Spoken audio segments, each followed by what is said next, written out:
Hello students, एक बार फिर से स्वागत है हमारे YouTube channel maths means Vipin sir में। देखिए, आज के वीडियो में एनसीईआरटी इंग्लिश मीडियम का जो सेट्स पढ़ा रहे थे, सेट थ्योरी पढ़ा रहे थे, उसकी पिछले लेक्चर में हमने उसके सारे सारी कुछ जानकारियाँ दी थी, कुछ नोटेशन साइन बताए थे, सेट के बारे में बताया था और कुछ चीज़ें बताई गई थी आपको। लेकिन आज के वीडियो में हम एक्सरसाइज 1.1 एनसीईआरटी की बुक से एक्सरसाइज 1.1 के सारे क्वेश्चन सॉल्व करेंगे, सलूशन दिखाएंगे। तो जिनके पास बुक है एनसीईआरटी की एक्सरसाइज 1.1 ओपन कर लीजिए। देखिए, अब एनसीईआरटी के हर एक्सरसाइज के आपको सारे क्वेश्चन के सलूशन मिलेंगे हमारे चैनल में, इसलिए आप हमारे चैनल को सब्सक्राइब कर दें, जुड़ जाइए हमारे चैनल से और शेयर करें, कमेंट्स करें, ताकि हमें भी पता चले आपको पढ़ के कैसा लग रहा है। ठीक, तो एनसीईआरटी के पहली एक्सरसाइज देखिए, जिसके पास बुक नॉर्मली बुक सभी के पास अवेलेबल होगी, जिसके पास बुक ना हो तो हम आपको क्वेश्चन दिखाई दे रहा है वीडियो में से, क्वेश्चन देख लीजिए। क्वेश्चन देखेंगे क्या, आप देख लीजिए। ये जैसे हमारे पास एक पुरानी बुक है, तो ये है एक्सरसाइज 1.1। जिसके पास मान लीजिए बुक नहीं है तो आप स्क्रीनशॉट ले सकते हैं। ये पुरानी बुक है हमारे पास, किसी बच्चे की है, इसमें थोड़ा सा इसे सॉल्व करके दे दिया गया है। आप सबसे बढ़िया तो आप कहीं से एक अवेलेबल कर लीजिए बुक एनसीईआरटी की। कोई बहुत महंगी बुक नहीं आती एनसीईआरटी की, और एनसीईआरटी की एक बहुत अच्छी बुक होती है। बहुत सारे क्वेश्चन फ्यूचर के लिए भी बहुत ज़रूरी है, इसलिए इसके देखिए अभी तो हमने दिखा दिया कि आप इसका स्क्रीनशॉट ले लीजिए। स्क्रीनशॉट लेने के बाद आप क्वेश्चन नोट कर लीजिए, नोट करने के बाद आप समझिए। लेकिन फ़िलहाल आप एनसीईआरटी की बुक, अगर आप एनसीईआरटी की बुक आपके पास पहले से है तो ठीक, नहीं है तो आप परचेज कर लीजिए और पढ़िए। देखिए, एक एक क्वेश्चन का सलूशन मिलेगा, बहुत ढंग से मिलेगा। फर्स्ट लेक्चर में हमने सेट्स के बारे में बहुत सारी जानकारी दी थी, आज के लेक्चर में हम एक्सरसाइज 1.1 लेकर के आए।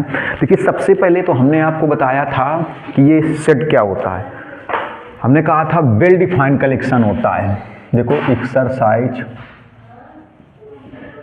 1.1 a well defined collection of objects, कल उस दिन पिछले लेक्चर बताया था।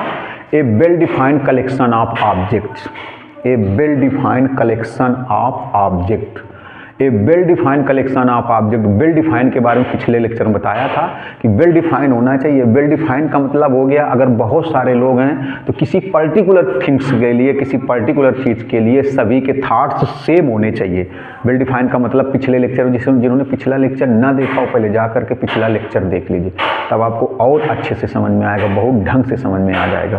तो चलिए देखिए, एक्सरसाइज 1.1 का पहला क्वेश्चन है। बुक होगी आपके पास, बुक बहुत महंगी नहीं है, एनसीईआरटी की बहुत ही जरूरी बुक है, बहुत अच्छी बुक है, आप परचेज कर लीजिए। देखिए, पहला क्वेश्चन है, which of the following are sets justify your answer. कौन कौन से सेट्स हैं, अपना आंसर बताना है। हमने कहा था कि सेट वही होंगे जो सेंटेंस वेल डिफाइन होंगे, जो सेंटेंस वेल डिफाइन होंगे वही। पिछले लेक्चर में वेल डिफाइन की मीनिंग बताई थी, वेल डिफाइन के मतलब बताया था। तो जो वेल डिफाइन होगा सेंटेंस वही सेट्स होगा, अदरवाइज सेट्स नहीं होगा। मतलब सेट्स के लिए सेंटेंस को वेल डिफाइन होना नेसेसरी है। हमने ये भी बताया था कि किसी भी सेंटेंस में एडजेक्टिव वर्ड यूज ना हुआ, एडजेक्टिव वर्ड यूज होने पर वो सेट नहीं रहता है। जैसे हमने कहा था Ramesh is a intelligent boy, तो हो सकता है किसी टीचर के लिए रमेश इंटेलिजेंट हो, लेकिन किसी दूसरे टीचर के लिए रमेश इंटेलिजेंट ना हो। लेकिन अगर सब के लिए इंटेलिजेंट हो तो वो वेल डिफाइंड माना जाएगा, लेकिन ये वेल डिफाइंड नहीं है। हो सकता है मैथमेटिक्स में वो बहुत इंटेलिजेंट हो लेकिन फिजिक्स में इंटेलिजेंट ना हो, तो ये वेल डिफाइंड नहीं है। चलिए, एक्सरसाइज 1.1 का पहला क्वेश्चन समझाया जाता है। पहले में लिखा है, the collection of all months of year beginning with letter J, beginning with letter J, जो जे से स्टार्ट होते हैं, ऐसे मतलब collection of all months of year, year के वो सारे मंथ्स, उन सारे मंथ्स का collection beginning with letter J, जो लेटर जे से स्टार्ट होते हैं। लेटर जे से स्टार्ट होने वाला पहला तो जनवरी ही है, जे से स्टार्ट होने वाला फिर जून है और फिर जुलाई है। तो ये देखिए सेट है, ये क्या है, ये सेट है, क्योंकि ये बिल्ड सबके लिए यही रहेगा। आप किसी से पूछो कि लेटर जे से स्टार्ट होने वाले मंथ कौन है, तो किसी का देखिए थॉट्स बदलेगा नहीं, चाहे जितने लोगों से पूछो सबका थॉट्स सेम ही रहेगा कि जे से स्टार्ट होने वाले, मतलब जे से स्टार्ट होने वाले मंथ्स कौन है, जनवरी जून जुलाई, जनवरी जून जुलाई। आप एक लोगों से पूछ लो, चाहे 100 लोगों से पूछ लो, चाहे 1000 से पूछो, चाहे लाख से पूछो, 10 लाख से पूछो, ठीक है ना, सबके लिए थॉट सेम ही रहेगा कि जे से स्टार्ट होने वाला मंथ कौन कौन से हैं, तो आप बताओगे जनवरी, कोई भी बताएगा जनवरी, जून, जुलाई, तो ये वेल डिफाइन है, तो ये सेट है, ये कलेक्शन सेट है। The collection of 10 most talented writer of India. Most talented writer of India हो सकता है हमारी दृष्टि में मोस्ट टैलेंटेड मुंशी प्रेमचंद हो सकता है किसी की दृष्टि में तुलसीदास जी हो या महादेवी वर्मा जी हो। तो ये देखिए मोस्ट टैलेंटेड वर्ड लग गया, तो मोस्ट टैलेंटेड में वेल डिफाइंड नहीं हुआ। क्यों वेल डिफाइंड नहीं हुआ? हो सकता है अलग अलग टीचर्स के लिए मोस्ट टैलेंटेड, अलग अलग लोगों के लिए मोस्ट टैलेंटेड, अलग अलग राइटर होंगे, अलग अलग राइटर मोस्ट टैलेंटेड होंगे। किसी जयशंकर प्रसाद जी होंगे, किसी के लिए मुंशी प्रेमचंद जी होंगे, किसी के लिए कोई भी होंगे, तुलसीदास या महादेवी वर्मा, जो भी है इस तरीके से। तो मोस्ट टैलेंटेड में सबके रवैया, सबका थॉट सेम नहीं होगा। किसी के लिए मोस्ट टैलेंटेड कोई होगा और किसी के लिए मोस्ट टैलेंटेड कोई दूसरा होगा। तो यहाँ पर हमने कह दिया कि देखो एडजेक्टिव वर्ड भी यूज हो गया, मोस्ट टैलेंटेड, मोस्ट। तो किसी भी सेंटेंस में अगर कोई एडजेक्टिव वर्ड यूज हो जाए तो वो सेंटेंस कलेक्शन, वो सेंटेंस फिर सेट के अंतर्गत नहीं आएगा। It is not set because it is not well defined. Well defined क्यों नहीं है? वेल डिफाइंड इसलिए नहीं क्योंकि मोस्ट टैलेंटेड हो सकता है हर एक व्यक्ति के थॉट से, हर एक व्यक्ति के रवैये से मोस्ट टैलेंटेड अलग अलग लोग होंगे, इसलिए वेल डिफाइंड नहीं है। वेल डिफाइंड नहीं है तो फिर ये सेट नहीं है। A team of 11 best cricketer batsman of the world. ये भी देखिए best cricketer of the world, best cricketer of the world आपसे कह दिया जाए, हमसे बोल दिया जाए कि नहीं 11 best cricketer of the world की टीम बनाओ, और आपसे बोल दिया जाए कि बेस्ट क्रिकेटर ऑफ वर्ल्ड की टीम बनाओ, तो हो सकता है आपके लिए कुछ खिलाड़ी अलग होंगे, मेरे कुछ अलग होंगे, सबके लिए सेम नहीं होंगे। तो ये भी वेल डिफाइंड नहीं है, और ये भी वेल डिफाइंड नहीं, तो सेट नहीं है। क्यों वेल डिफाइंड नहीं है? हमसे अगर बोला जाए कि आप best cricketer of the world के लिए 11 लोगों की टीम बनाइए, तो हम अपने नाम लिख देंगे। आपसे बोला जाए कि आप best cricketer of the world 11 cricketers की टीम बनाए, तो आप, तो हो सकता है कुछ नाम सेम मैच करें, लेकिन हो सकता है पूरे नाम मैच नहीं करेंगे। अलग अलग लोगों से बोला जाए तो अलग अलग लोगों के लिए बेस्ट क्रिकेटर अलग अलग लोग होंगे।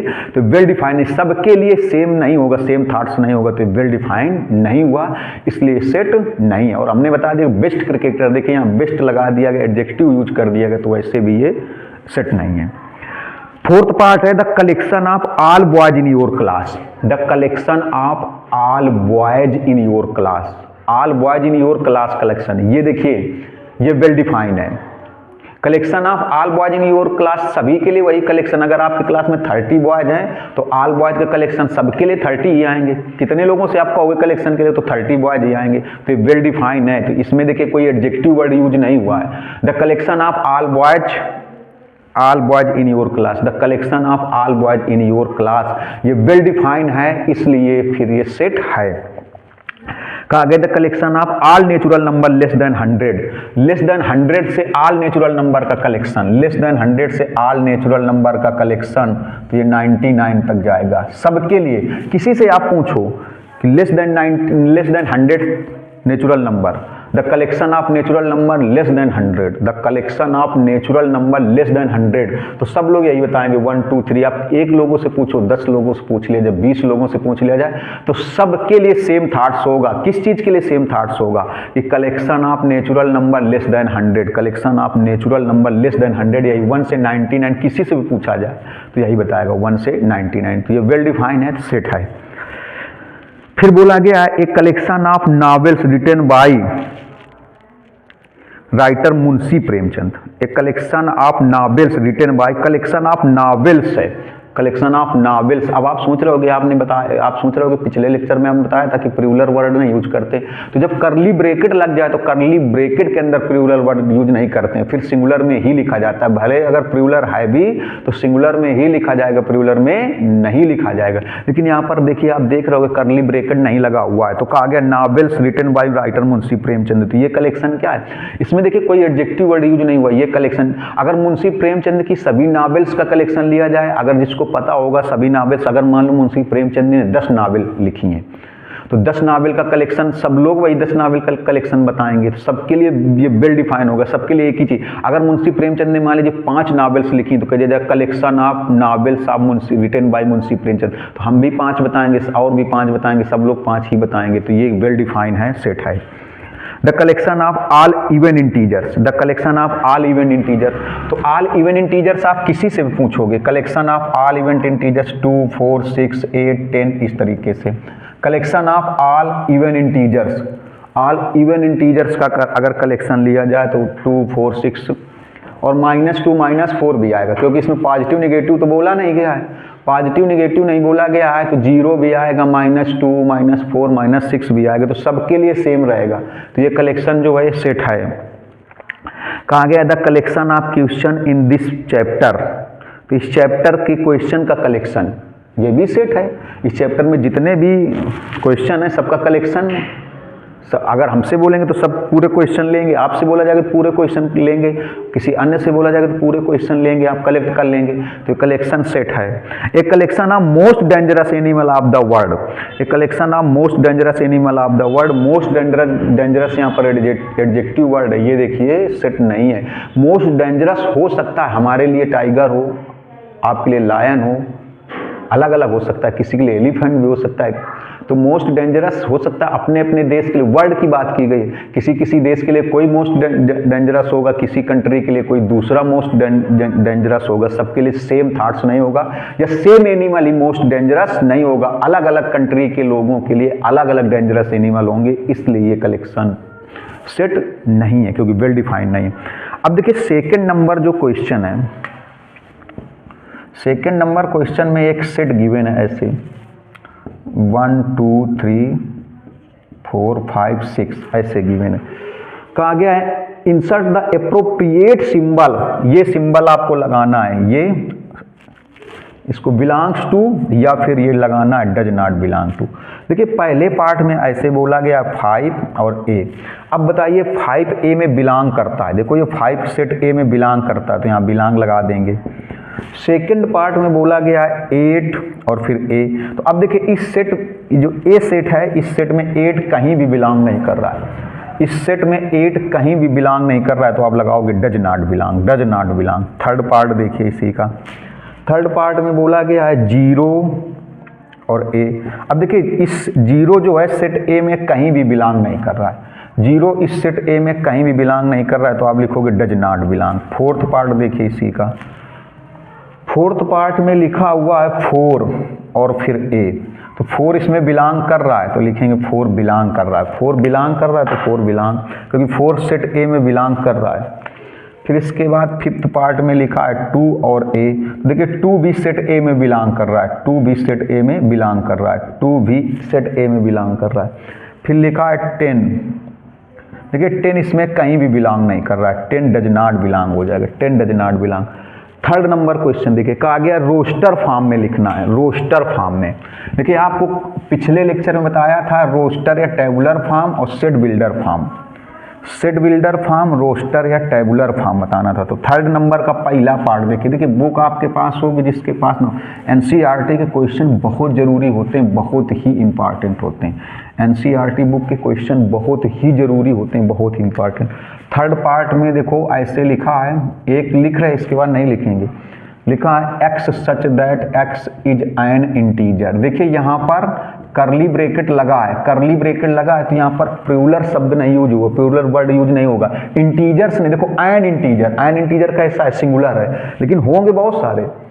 एन इंटीजर लिखा है, इसका मतलब एक इंटीजर नहीं होगा, क्योंकि करली ब्रैकेट के अंदर प्लूरल यूज नहीं किया जाता, सिंगुलर ही यूज करते हैं, आपको पिछले लेक्चर में बताया था। एंड -3 ऐसे लिखा है, तो इसलिए ये देखिए सेट बिल्डर फॉर्म में लिखा है, इसको रोस्टर या टेबुलर फॉर्म में कैसे लिखेंगे, मतलब x इंटीजर है लेकिन ऐसा इंटीजर है जिसकी वैल्यू -3 से ग्रेटर है, 7 से लेस है।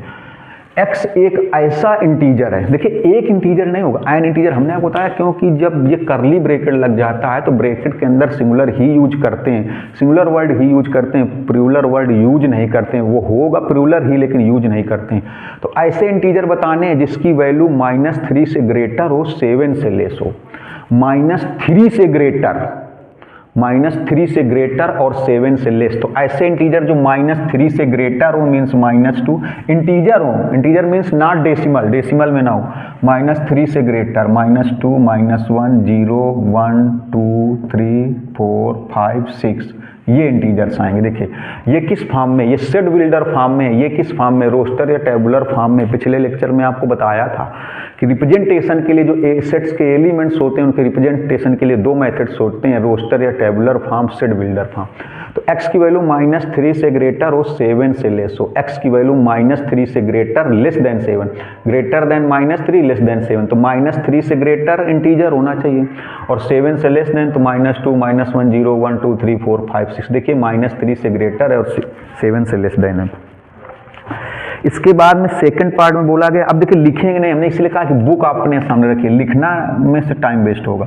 सेकंड पार्ट में बोला गया x such that x is a natural number less then 6, natural number और लेस देन 6, नेचुरल नंबर और लेस देन 6 नेचुरल नंबर 1 2 3 4 5 ये आएगा, ये नेचुरल नंबर लेस देन 6 है। थर्ड पार्ट में देखिए क्या बोला गया है, x such that x c equal to, set builder form में लिखा है, रोस्टर फॉर्म में चेंज करना, x such that x is a 2 digit number, 2 digit natural number such that the sum of its digit is 8, मतलब 2 digit की कोई natural number है जिनके डिजिट का सम 8 है। 2 डिजिट की एक नेचुरल नंबर है, 2 डिजिट की नेचुरल नंबर जिनके डिजिट का सम 8 है। देखिए आएगा 17, ये 2 डिजिट की नेचुरल नंबर है और अगर डिजिट का सम कर दिया जाए तो 8 बन जाएगा, डिजिट का सम कर दिया जाए, मतलब 2 डिजिट की होनी चाहिए, नेचुरल नंबर होनी चाहिए, डिजिट का सम 8 बनना चाहिए। इसके बाद बन जाएगा 26 देखिए 2 डिजिट की नंबर है, नेचुरल नंबर है और डिजिट का सम 8 है। 35 2 डिजिट की नंबर है, नेचुरल नंबर है और डिजिट का सम 8 है। 44 2 डिजिट की नंबर है, नेचुरल नंबर है और डिजिट का सम 8 है। 53 2 डिजिट की नंबर है, नेचुरल नंबर है और डिजिट का सम 8 है। 62 एक नेचुरल नंबर है और 2 डिजिट में है और डिजिट का सम 6 और 2 का सम 8 है। इसके बाद 71 ये 2 डिजिट की नेचुरल नंबर है जिसके डिजिट का सम 8 है। इसके बाद 80 भी देखिए 2 डिजिट की नेचुरल नंबर है और डिजिट का सम कितना है 8 है, डिजिट का सम इन दोनों का सम इनका सम 8 है। फोर्थ पार्ट देखिए D इक्वल टू, इसीलिए कहते हैं बुक सामने रखिए, NCERT, इसलिए आप चैनल को सब्सक्राइब कर लीजिए क्योंकि NCERT के अब सारे चैप्टर के सारे क्वेश्चन के सोल्यूशन आपको हमारे यूट्यूब चैनल में मिलेंगे। D x such that x is a prime number which is divisor of 60। देखिए 60 का डिवाइजर और प्राइम भी हो, 60 का डिवाइजर और प्राइम भी हो तो 2 3 5 ये आएंगे। 60 का डिवाइजर 6, अब आप कह सकते हो 60 का डिवाइजर 6 भी है, 60 का डिवाइजर 12 भी है, 10 भी है, लेकिन ये प्राइम नहीं है, ये प्राइम नहीं है, प्राइम होनी चाहिए। प्राइम नंबर कौन सी होती है? प्राइम नंबर वो होती हैं जो इटसेल्फ से डिविजिबल हो, स्वयं से डिविजिबल हो और 1 से डिविजिबल हो। देखिए प्राइम नंबर कौन सी नंबर होंगे? प्राइम नंबर जो itself divisible by 1 and itself. Prime number कौन सी होंगी? Divisible by 1 and itself. Prime number divisible by 1 and itself, जो स्वयं से डिविजिबल है। तो आपको बताना क्या है? 60 के डिवाइजर बताना है, 60 के डिवाइजर बताना है, लेकिन वो प्राइम डिवाइजर होने चाहिए। प्राइम 60 को 2 डिवाइड करेगा, 2 क्या है? 60 का डिवाइजर है और प्राइम भी है। 3 क्या है? 60 का डिवाइजर और प्राइम भी है। 5 क्या है? 60 का डिवाइजर भी और प्राइम भी। अब 6 क्या है? ये 60 का डिवाइजर तो है लेकिन प्राइम नहीं है। 10 क्या है? 60 का डिवाइजर तो है लेकिन प्राइम नहीं है। 12 क्या है? 60 का डिवाइजर तो है लेकिन प्राइम नहीं है। 15 भी 60 का डिवाइजर है, 20 भी है, 30 भी है, तो बहुत सारे हैं लेकिन वो प्राइम नहीं है। मतलब 60 के डिवाइजर होने के साथ साथ प्राइम भी होने चाहिए। तो 2 3 5 आएगा, 2 3 5। देखिए फिफ्थ पार्ट, देखिए बुक आपके सामने होगी। फिफ्थ पार्ट में बोला गया है, देखिए फिफ्थ पार्ट में बोला गया है the set of all letters in the word trigonometry. Trigonometry word के जैसे देखो, एक मिनट पहले यहाँ पर वर्ड ट्रिग्नोमेट्री लिखना है, फिर उसके सारे लेटर लिखने। देखो पहले ट्रिग्नोमेट्री लिखा जाए,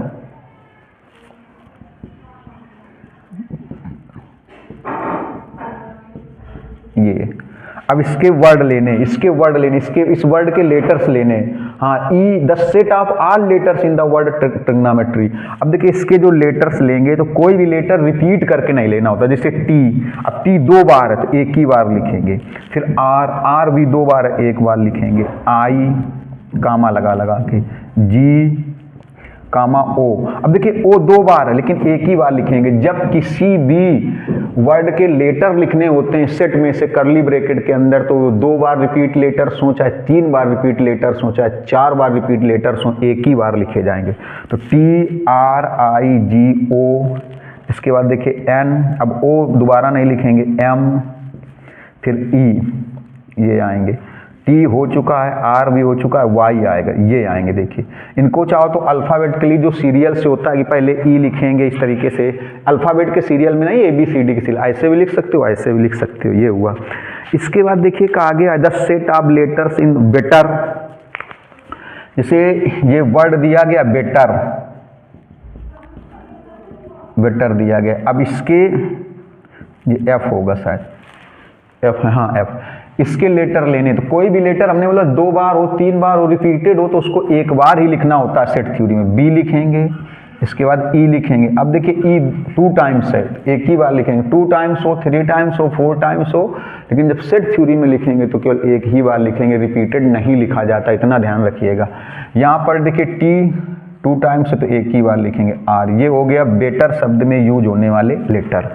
ये देखिए सेकंड नंबर था पूरा, सॉरी 3rd नंबर क्वेश्चन था। इसका आप चाहो तो स्क्रीनशॉट ले लो। इसके बाद 4th का देखिए, स्क्रीनशॉट आप ले सकते हैं इनका। इसके बाद 4th में देखिए जरा,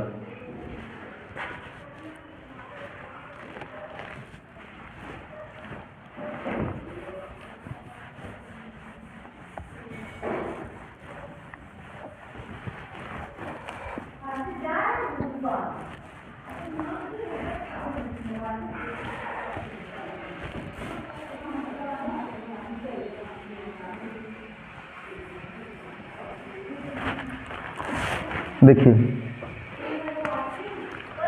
4th का फर्स्ट पार्ट, इसको सेट बिल्डर फॉर्म में लिखना है। ऐसे लिखा है 3, 6, 9, 12, इसको सेट बिल्डर फॉर्म में लिखना है।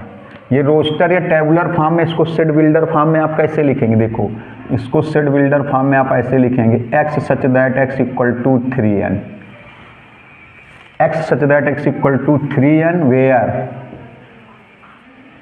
n belong natural number and n is less than or equal 4। ये लिखेंगे n is less than or equal 4। समझिएगा, देखिए x equal to 3n, x equal to कितना ले लिया गया 3n, और n क्या है, n किस में बिलोंग करता है, नेचुरल नंबर में बिलोंग करता है।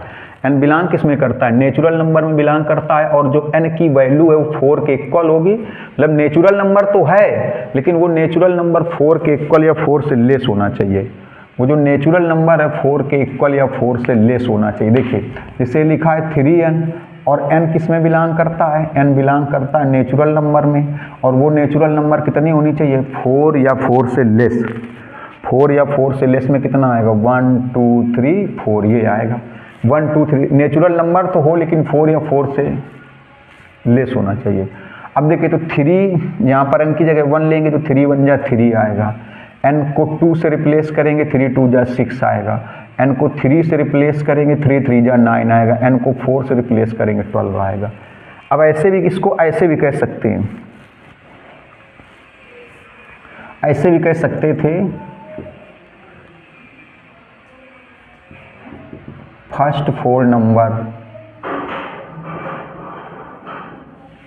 डिविजिबल बाई 3, ऐसे भी कह सकते थे first 4 number divisible by 3, first 4 number divisible by 3, या ऐसे कह सकते हैं ए नंबर। देखो ऐसे भी कह सकते थे, समझना थोड़ा, इसको ऐसे भी कह सकते थे x such that x is a number, ऐसे भी कह सकते हैं x such that x is a number.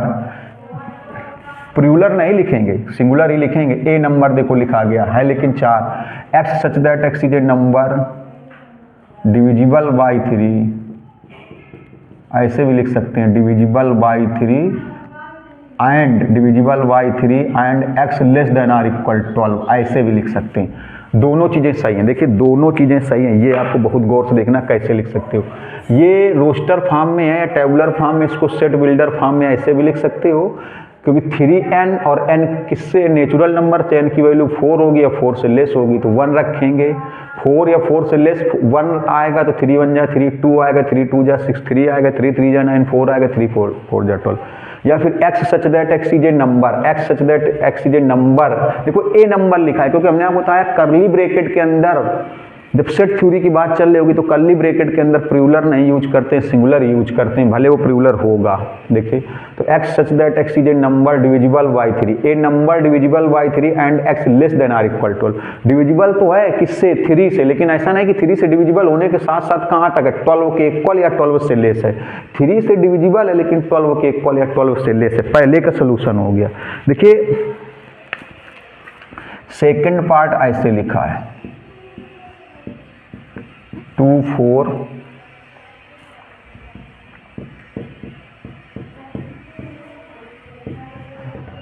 ये लिखा है 2 4 8 16 32। अब देखिए इसको क्या लिखेंगे, गौर से देखिएगा इसके लिए क्या लिखेंगे। इसके लिए सेट बिल्डर फॉर्म में क्या लिख दिया जाए बताइए। इसके लिए सेट बिल्डर फॉर्म में आप लोग कुछ ऐसे लिख सकते हैं x such that x equal to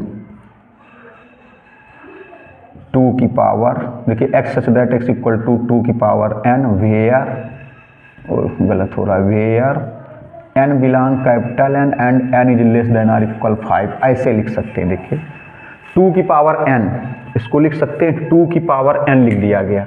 2 की पावर n, n क्या है, नेचुरल नंबर है लेकिन n की वैल्यू कितनी, 5 के इक्वल या 5 से लेस, तो 1 2 3 4 5 ये आएगा। देखिए x such that x equal to 2 की power n where n belong natural, small n belong to capital N, मतलब जो स्मॉल n की वैल्यू है वो नेचुरल नंबर है, स्मॉल n की वैल्यू नेचुरल नंबर है और इस टाइप से नेचुरल नंबर है कि 5 के इक्वल या 5 से लेस है।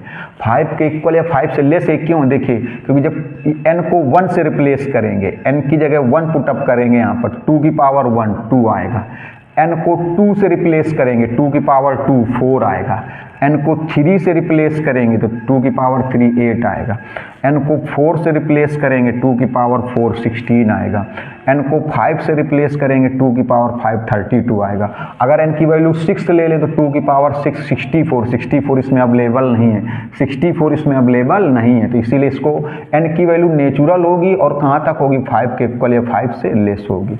इसके बाद अगला पार्ट है थर्ड पार्ट, देखिएगा जरा। थर्ड पार्ट में है 5 25 125 625। बिल्कुल इसको भी ऐसे ही लिखोगे सेम टू सेम। देखो इसको क्या लिखोगे, x such that x equal to ये हो जाएगा 5 की power n where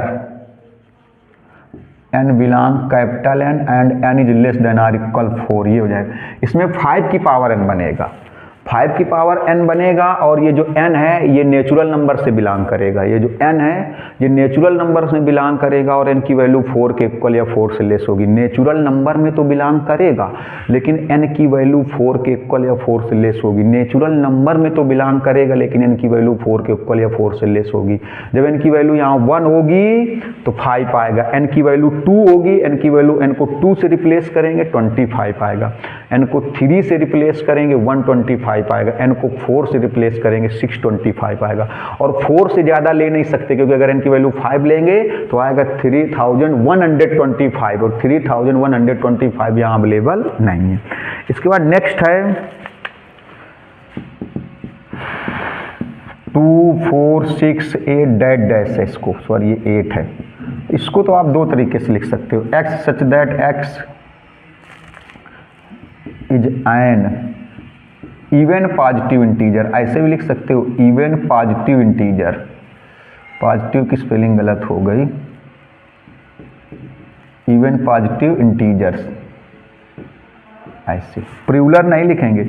even x such that x is an even positive, ये इवन भी है पॉजिटिव भी है इंटीजर भी है, इवन भी है पॉजिटिव भी है और इंटीजर भी है। या फिर आप इसको ऐसे भी लिख सकते थे x such that x equal to 2n where 2n भी लिख सकते हो n बिलोंग कैपिटल N और यहाँ पर लिख सकते हो n बिलोंग कैपिटल N, बस लेस देन आर इक्वल नहीं लिखोगे क्योंकि यहाँ पर डैश डैश लगाओ, लेस देन आर इक्वल नहीं लिखोगे कोई भी नेचुरल, क्योंकि यहाँ पर देखिए डैश डैश लगा है, लास्ट इसका मतलब लास्ट डिजिट यहाँ पर अवेलेबल नहीं है, डैश डैश है, लास्ट डिजिट जो है वो अवेलेबल नहीं है, यहाँ पर डैश डैश किया गया। तो x such that x equal to, ऐसे भी लिख सकते हो x such that x is an even positive integer, even positive integer, या ऐसे भी लिख सकते हो x such that x equal to 2n where n belong capital N। n belong capital मतलब n नेचुरल नंबर है, और नेचुरल नंबर कहाँ से स्टार्ट होता है? 1 से। 1 अगर n की वैल्यू 1 आएगी तो 2 1 जा 2, n की वैल्यू 2 तो 2 2 जा 4, n की वैल्यू 3 3 2 जा 6, n की वैल्यू 4 4 2 जा 8, इस तरीके से आएगा। इसका लास्ट है, देखिए ये है 149 से 100। तो इसको हम लोग क्या लिखेंगे देखिएगा जरा, इसको हम लोग दो तरीके से लिख सकते हैं। x सच दैट x ऐसे square of natural number, square of natural numbers and natural number होगा, सॉरी नंबर्स नहीं, and x less than or equal 100। ऐसे नेचुरल नंबर का स्क्वायर तो है लेकिन 100 के इक्वल या 100 से लेस है, या फिर आप इसको ऐसे भी लिख सकते हो x such that x equal to n square where, देखिए यहाँ पर लिखेंगे where n belong capital N and n is less than or equal 100, n is less than or equal 10, ये आएगा। दो तरीके से लिख सकते हैं। देखिए पहले में क्या लिखा गया, x such that x square of natural number and x is less than or equal 100। ये नेचुरल नंबर का स्क्वायर तो है, लेकिन 100 के इक्वल या 100 से लेस है। या फिर आप ऐसे भी लिख सकते हो x such that x equal to n square where n belong capital N, n किससे बिलोंग करता है? नेचुरल नंबर से बिलोंग करता है, n नेचुरल नंबर से बिलोंग करता है, और n की वैल्यू कितनी आ जाएगी? n की value less than or equal 10 होगी। लेस देन आर इक्वल 10 मतलब 10 या 10 से लेस, क्यों? क्योंकि जब 10 होगा तो 10 का स्क्वायर 100 हो जाएगा। 10 से अगर आगे ले गए, 10 से ग्रेटर 11 ले गए तो 11 का स्क्वायर, 11 यहाँ पर वैल्यू पुटअप करेंगे, 11 का स्क्वायर 121 यहाँ पर अवेलेबल नहीं है, तो इसको दो तरीके से। तो ये बहुत अच्छे क्वेश्चन थे, इसका पहले स्क्रीनशॉट ले लीजिए, तब अगला 5th नंबर बताते हैं। जल्दी से स्क्रीनशॉट इसका ले लीजिए। अब देखिए 5th नंबर, देखिए 5th नंबर बुक आपके सामने होगी। 5th नंबर में बोला गया है, कहा गया list all the elements of following sets, जो सेट्स दिए गए उनके एलिमेंट्स को लिस्ट करना है। सेट बिल्डर फॉर्म में दिए गए x such that x is an odd natural number. देखिए एन लिखा है, एन का मतलब सिंगुलर में लिखा है, लेकिन हमने बताया ना कर्ली ब्रैकेट के अंदर सिंगुलर ही लिखा जाता है, लेकिन उसमें प्लूरल होता है, लेकिन सिंगुलर ही लिखते हैं कर्ली। कहा गया x such that x is an odd natural number, तो एन ऑड नेचुरल नंबर में आएगा 1 3 5 7 इस तरीके। और कहाँ तक ये नहीं दिया गया, इसकी लास्ट वाली लिमिट नहीं दी गई कि ऑड नेचुरल नंबर तो हैं लेकिन किससे लेस देन है या किससे ग्रेटर देन, ऐसा कुछ नहीं दिया गया। किससे लेस देन है या किसके इक्वल हैं, ऑड नेचुरल नंबर तो हैं। x such that x is an odd natural number, odd भी हैं नेचुरल भी हैं, ऑड भी हैं नेचुरल नंबर्स भी हैं, लेकिन किस लिमिट तक है ये नहीं गिवन है, तो 1 3 5 7 इस तरीके से। बी वाला इसका देखिए, इसका जो सेकंड है बी वाला, ये सेट बिल्डर फॉर्म में है, ये रोस्टर फॉर्म में समझो चेंज हो रहा है। x such that x is an integer. अब देखो इंटीजर तो बोला गया है लेकिन उसमें ऐसे लिखा है, थोड़ा सा देखिएगा, इंटीजर तो बोला गया है लेकिन ऐसे लिखा है x such that N integer, किस टाइप से लिखा है? जो इंटीजर वैल्यू है, x मतलब इंटीजर है लेकिन -1/2 से ग्रेटर है और 9/2 से लेस है, तो x एक ऐसा इंटीजर होना चाहिए, x की ऐसी इंटीजर वैल्यू होनी चाहिए जो -1/2 से ग्रेटर हो, 9/2 से लेस हो। x की ऐसी इंटीजर वैल्यू होनी चाहिए, x की ऐसी इंटीजर वैल्यू होनी चाहिए जो -1/2 से ग्रेटर हो। तो आप देखिए इंटीजर वैल्यू जैसे आप बनाओ नंबर लाइन, तो 0 1 2 3 4 5 -1 -2 -3 -1/2 इधर कहीं होगा, -1/2 इधर कहीं, इधर, और 9/2 इधर कहीं होगा। अब बताइए इनके बीच के इंटीजर कौन होंगे, -1/2 से ग्रेटर और 9/2 से लेस। तो -1/2 से ग्रेटर और 9/2 से लेस इंटीजर कौन आएगा, 0 1 2 3 4। तो कौन कौन से आएंगे, 0 1 2 3 4 ये आएंगे, 0 1 2 3 4, 0 1 2 3 4 जो ऐसे इंटीजर हैं जो -1/2 से ग्रेटर हैं और 9/2 से लेस हैं। थर्ड पार्ट देखिए इसी का,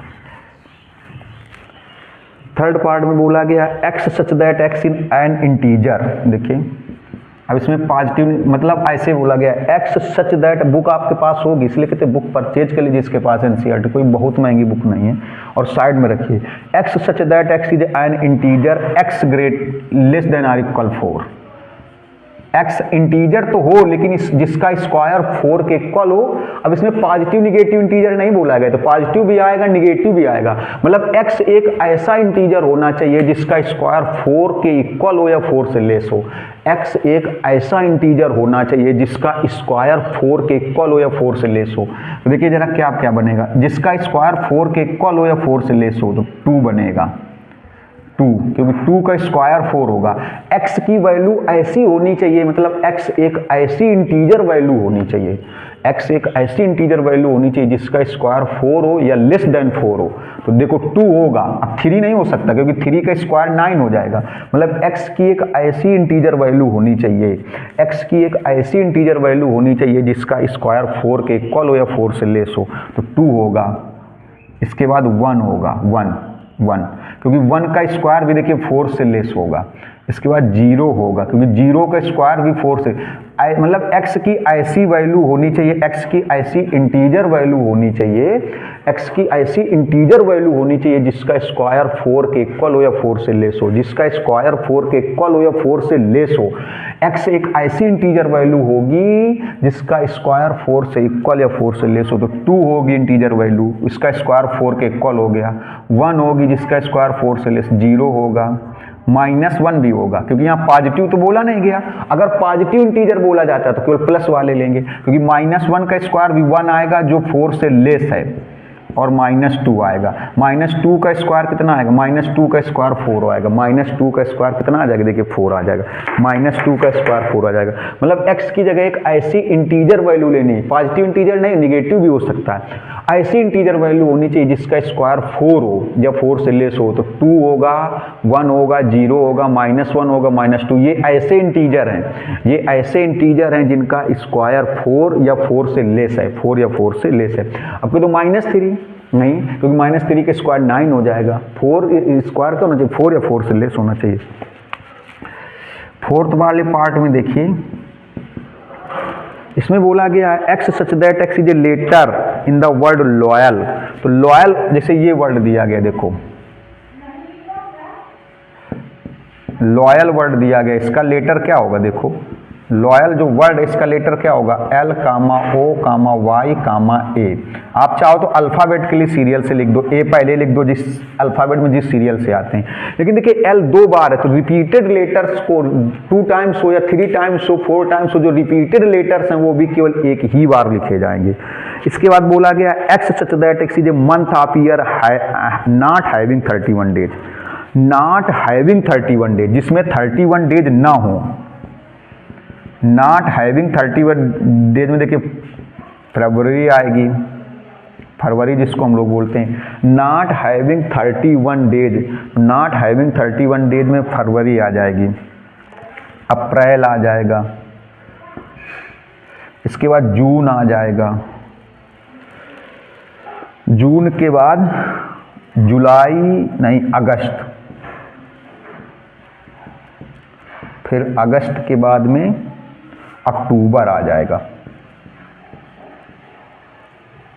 ऐसे गिन लेते हैं ना, जनवरी, फरवरी, मार्च, अप्रैल आएगा, मई, जून, जुलाई, नहीं अगस्त नहीं आएगा, अगस्त नहीं आएगा, अगस्त में भी 31 डेज होते हैं, जुलाई अगस्त दोनों में 31, जुलाई अगस्त, सितंबर आएगा, सितंबर आएगा, सितंबर आएगा, गलत हो रहा था देखिए, सितंबर आएगा, सितंबर, और फिर नवंबर आएगा, ये आएगा नवंबर, ये आएंगे। Not having 31 days, not having. देखिए ऐसे हम लोग काउंट करते हैं, जनवरी फरवरी आएगा, मार्च नहीं आएगा, अप्रैल आएगा, मई नहीं आएगा, जून आएगा, जुलाई नहीं आएगा, अगस्त भी नहीं आएगा। जुलाई अगस्त दोनों 31 के होते हैं, जुलाई अगस्त दोनों 30, जुलाई अगस्त, सितंबर आएगा, अक्टूबर नहीं आएगा, नवंबर आएगा। तो ये हो गए not having 31 days, not having 31 days. फिर कहा गया है F x x such that x is A consonant in the English alphabet with proceed with के, जो के से पहले आते हैं। ऐसे कॉन्सोनेंट हैं जो इंग्लिश अल्फाबेट में के से पहले आते हैं। देखो तो आप पूरी A B C D E F G H I J K से पहले ये हैं, लेकिन के से पहले वाले में से प्रोसीड विथ के, लेकिन कॉन्सोनेंट होने चाहिए, वावेल नहीं होने चाहिए। के से पहले भी हो और वावेल नहीं हो, के से पहले भी हो और वावेल ना हो, के से पहले भी हो और वावेल ना हो, कॉन्सोनेंट। तो के से पहले हो और वावेल ना हो, कॉन्सोनेंट हो, तो देखो बी आएगा, सी आएगा, डी आएगा, ई नहीं आएगा, क्योंकि ये के से पहले तो प्रोसीड के है, लेकिन के से पहले लेकिन वावेल है, मतलब के से पहले हो और कॉन्सोनेंट हो। तो B C D F G H J ये आएंगे, ये के से पहले भी हैं और कॉन्सोनेंट्स भी हैं, कॉन्सोनेंट्स भी हैं। तो इसका स्क्रीनशॉट लीजिए। तो लास्ट नंबर बताते हैं, क्योंकि इसी नंबर से एक्सरसाइज समाप्त हो जाएगी, फिर बहुत सारे सेट्स की डिफिनीशन बताएंगे। अब देखिए इस एक्सरसाइज का लास्ट क्वेश्चन, इस एक्सरसाइज का लास्ट मतलब एक्सरसाइज यहाँ से फिनिश हो जाएगी। तो नेक्स्ट लेक्चर में, नेक्स्ट वीडियो में हम आपको जो सेट्स, बहुत सारे सेट्स हैं, इम्पट्टी सेट है, सिंगलेटन सेट है, और भी कई सारे सेट्स हैं, इक्वल सेट्स है, इक्विवेलेंट सेट्स है, ठीक, मतलब डिफिनिट सेट है, इनडिफिनिट सेट्स हैं, इन सेट्स की डिफिनीशन बताएंगे और अगली एक्सरसाइज के बारे में बताएंगे। यहीं से समाप्त हो जाएगा। अब देखिए हमने एनसीईआरटी से बिल्कुल बुक से स्टार्ट कर दिया, आप लोग बुक परचेज कर लीजिए, और जो एनसीईआरटी से बुक से पढ़ना चाहते हैं, एक एक क्वेश्चन देखना चाहते हैं, वो लोग हमारे चैनल को सब्सक्राइब जरूर कर लें, ताकि आप, एनसीईआरटी बहुत अच्छी बुक है, बहुत अच्छे अच्छे क्वेश्चन है, आप सब्सक्राइब कर लीजिए, आपको सारे क्वेश्चन के सोल्यूशन मिलेंगे और आप अच्छे मार्क्स ला सकते हैं। देखिए लास्ट क्वेश्चन में मैच करना है, मैच ये लिखा है 1 2 3 4 1 2 3 6 2 3 MATH कामा लगा के 1 3 5 7 9। अब देखिए मैच करना है, क्या है, x such that x is a prime number and divisor by 6, मतलब 6 का डिवाइजर हो और प्राइम नंबर हो। देखिए 6 का डिवाइजर हो, 6 का डिवाइजर क्या क्या होता है, 1 2 3 6, ये 6 के डिवाइजर हैं। देखिए ये 6 के डिवाइजर हैं, लेकिन प्राइम होने चाहिए, 6 का डिवाइजर भी हो, प्राइम भी हो। प्राइम आप जानते हो प्राइम नंबर क्या होगी, जो प्राइम नंबर क्या होगी, जो किससे डिवाइड होगी, 1 से एंड इटसेल्फ, और स्वयं से डिवाइड होगी। प्राइम नंबर वही नंबर तो होगी जो 1 से डिवाइड होगी और इटसेल्फ अपने आप से डिवाइड होगी। तो ऐसी नंबर कहा गया x such that x is a prime number and divisor of 6, मतलब 6 का डिवाइजर तो ये भी होता है, लेकिन प्राइम होनी चाहिए। तो 6 का डिवाइजर भी हो, प्राइम भी हो, तो 2 और 3 आएगा। तो ये देखिए इससे मैच करेगा, इससे x, देखो 2 3 ये क्या है, ये 6 के डिवाइजर भी है और प्राइम भी है। देखो 2 3 6 के डिवाइजर भी है और प्राइम भी है।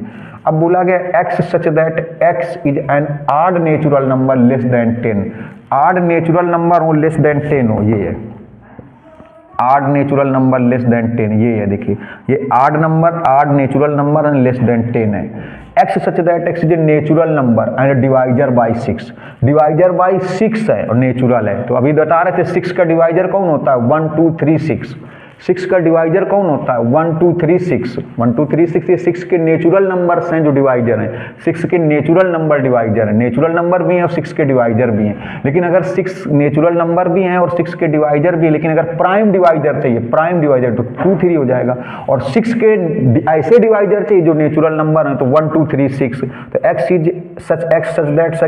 सच that x is a natural number and divisor by 6, ये आएगा। नेचुरल नंबर भी है, ये देखिए नेचुरल भी है, 6 के डिवाइजर भी हैं, और ये क्या है, ये 6 के डिवाइजर है लेकिन प्राइम नंबर है, ये 6 के डिवाइजर है, प्राइम नंबर है, ये 6 के डिवाइजर है, नेचुरल नंबर है। X such that x is a letter of word mathematics, mathematics का लेटर, ये देखिए मैथमेटिक्स के लेटर, तो इनको इसने मैच करना था। इस एक्सरसाइज को से फिनिश हो जाती। अगली एक्सरसाइज से पहले बहुत सारे सेट्स की डिफिनीशन बताएंगे, जैसे empty set, singleton set, null set, equal set, equivalent set, definite set, indefinite sets. ये सेट्स की बहुत सारी डिफिनीशन बताई जाएंगी। तो नेक्स्ट लेक्चर से फिर देखिएगा और एक्सरसाइज भी बताई जाएगी। तो पहले आप एक काम करिए, देखिए पहले चैनल को सब्सक्राइब करिए, शेयर करिए और कमेंट्स करिए। मिलते हैं नेक्स्ट वीडियो में। नमस्कार, धन्यवाद।